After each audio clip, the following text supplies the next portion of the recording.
ada seorang wanita di zaman Nabi Muhammad sallallahu alaihi wasallam. Dan ini menjadi pelajaran kita belajar, termasuk tidak boleh buka aib diri sendiri. Orang wanita yang sudah mengaku diri berbuat zina, bahkan sudah hamil di luar nikah, datang kepada Rasulullah karena dia merasa beban, sudah tahu diri berdosa, dia ingin dihukum oleh Rasul, dirajam. Dia datang, ya Rasulullah, saya berlaku zina, bahkan sudah sampai hamil. Rasulullah berbaling. Dia datang lagi ke depan muka Rasulullah SAW, menceritakan keadaannya. Rasulullah berbaling. Datang ketiga kalinya, Rasulullah SAW masih berbaling, tidak mau dengar. Mengapa? Kalau memang kamu sudah lakukan dosa itu, sudah Allah saja tahu, tidak usah cerita ke orang lain. Tapi karena wanita itu merasa benar-benar ingin bertaubat dan ingin diterima taubatnya, dia tetap maksa-maksa supaya dihukum. Akhirnya Rasulullah SAW melayani dan kata Rasulullah SAW, pergi dulu, lahirkan anaknya.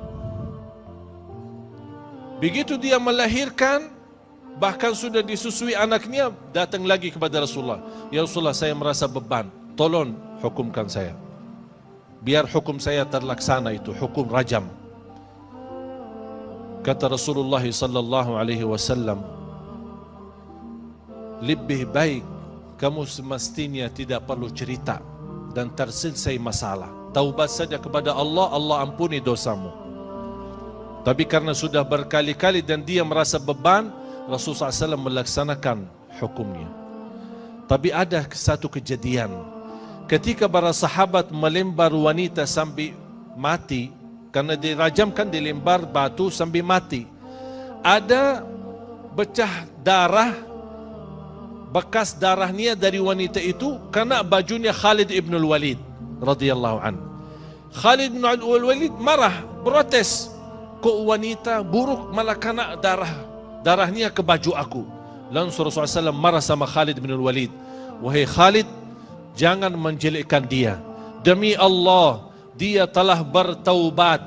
Kalau orang Madinah semua bertaubat, masih lebih besar dan taubatnya dia lebih benar. Saking benar taubatnya. Berarti kalau kata Rasulullah dia sudah bertaubat, berarti Allah wahyukan kepada Rasul, wanita itu sudah diterima taubatnya. Tidak benar seorang wanita yang punya masa lalu, kemudian dia berhijrah, dia taubat, dia buka halaman baru, kemudian dia dapat jodoh, kemudian sudah suami istri, dan dia malam-malam hari merasa beban, dan dia menceritakan, maaf suamiku, masa lalu aku suka berzina. Itu tidak benar, tidak boleh. Sudah kita berlaku, sudah kita taubat, sudah kita berhijrah, sudah kita memohon ampun kepada Allah, tidak boleh cerita. Termasuk guru kita, sering orang datang ke saya mau cerita, jangan cerita aibmu, jangan cerita dosamu, minta saja nasihat, saya nasihatin. Tapi kalau kamu cerita aibmu, saya tidak terima. Tidak boleh. Aib yang sudah terjadi wajar, saya tegaskan lagi. Dosa dan maksiat yang kita lakukan wajar, kita manusia. Dan Allah masih mengampuni selama kita tidak berani menceritakan.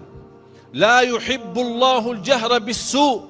Allah tidak suka orang-orang yang sudah Allah tutupi dosanya. Malam hari dia sama cewek, tapi besok pagi dia cerita sama temannya di kelas, di sekolah. Malam tadi wow. Kalau sudah seperti ini, dosanya itu yang tidak diampuni. Tapi kalau dia sudah terlanjur dan menyesal, perbuatannya masih diharapkan diampuni Allah. Tapi begitu dia berani menceritakan ke orang lain, sudah na'udzubillah tidak diampuni oleh Allah Subhanahu wa ta'ala.